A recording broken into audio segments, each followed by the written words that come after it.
Now, so Wolf of Wall Street was developing all through this period, I guess, for many, many years, and so this is something you wanted to do for a long time.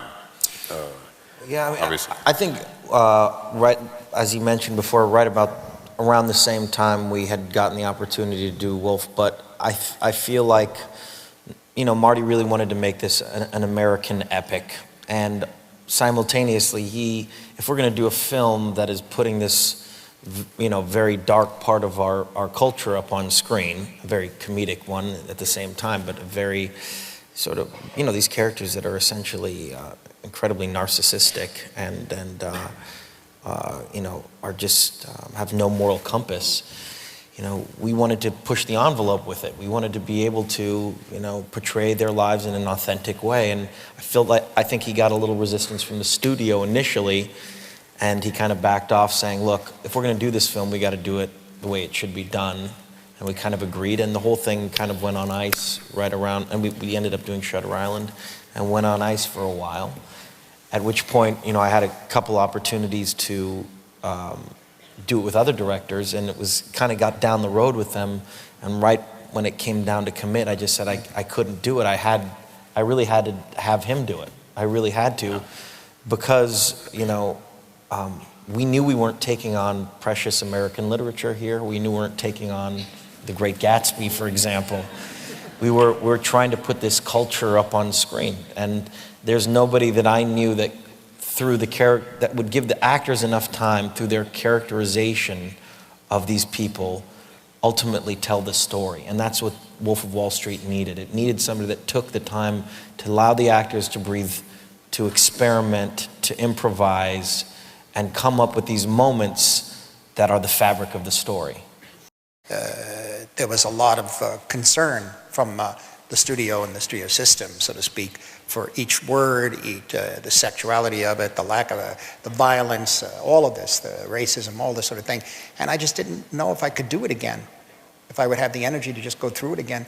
So ultimately, you pulled it together over these past few years, where you were able to get Joey McFarlane and RZA and Red Granick to be able to finance the picture with total freedom, meaning, yes, we'll go overboard in the sense of the excess of what they're doing with the language and the sex and all that, and ultimately to have the trust to be able to shape it, you know. But we had to have that freedom in a way, but it couldn't be done with the studio. It was too much for me.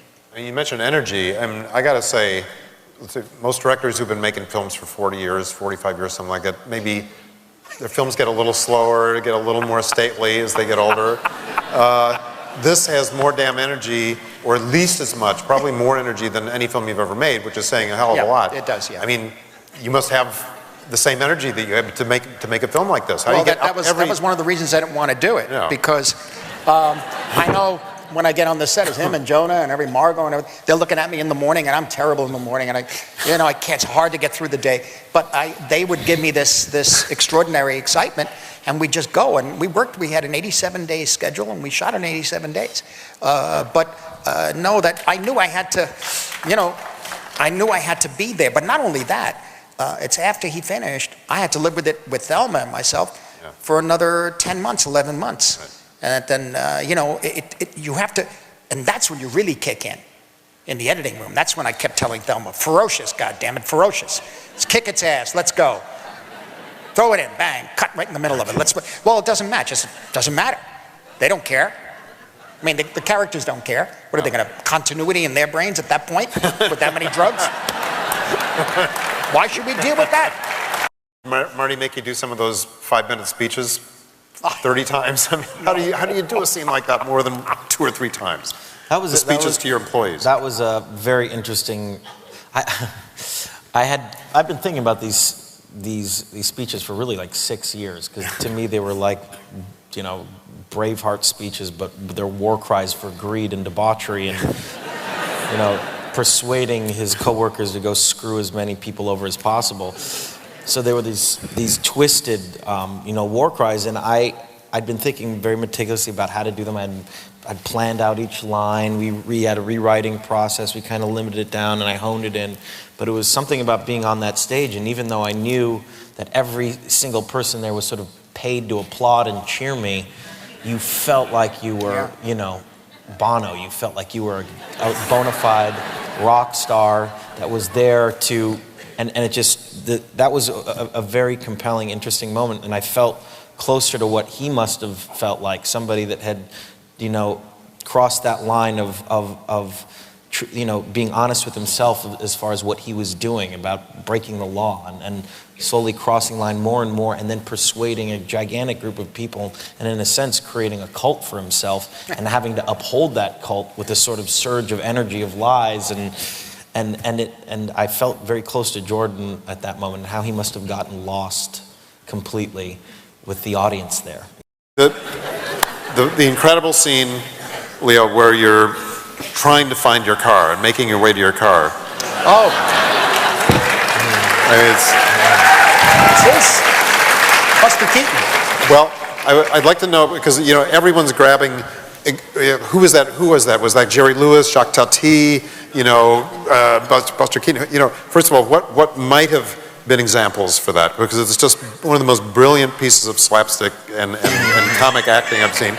And then, how many times did you shoot that? Is another one. But what was your inspiration for the scene? Who did you think about when you did that? I thought I had a guy on YouTube that I watched.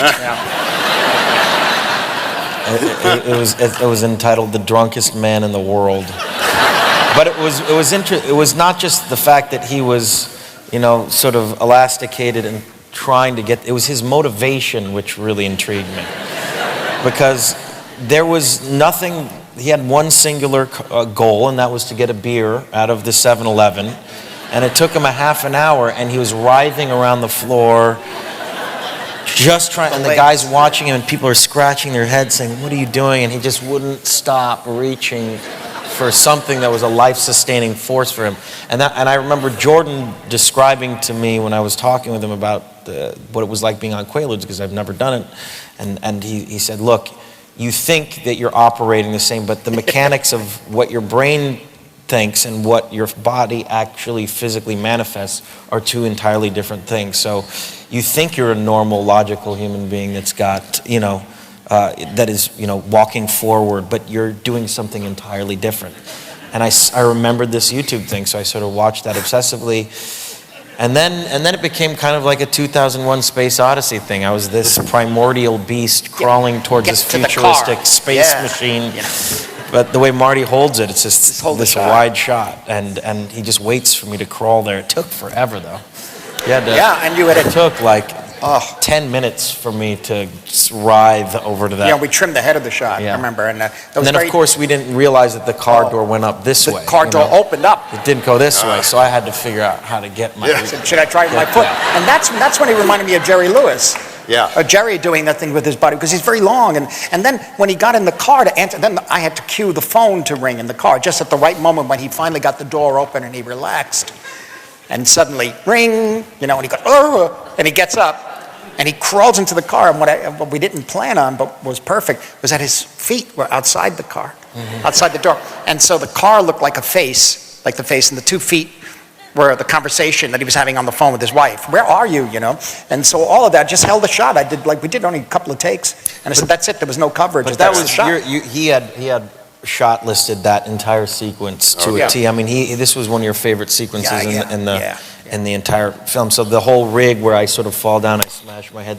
The idea that, which took a lot of practice to get the idea that I would speak in a normal language, the other guy on the other line would react, say, "What the hell did you say? I can't understand you." And then he'd cut back to me and be like, you know what I mean? He had planned that quite meticulously, every sort of beat of that shot. The use of a medium frame as opposed to a close-up on that. Using the wider frame is better in a comedy. It's the old Howard Hawks thing.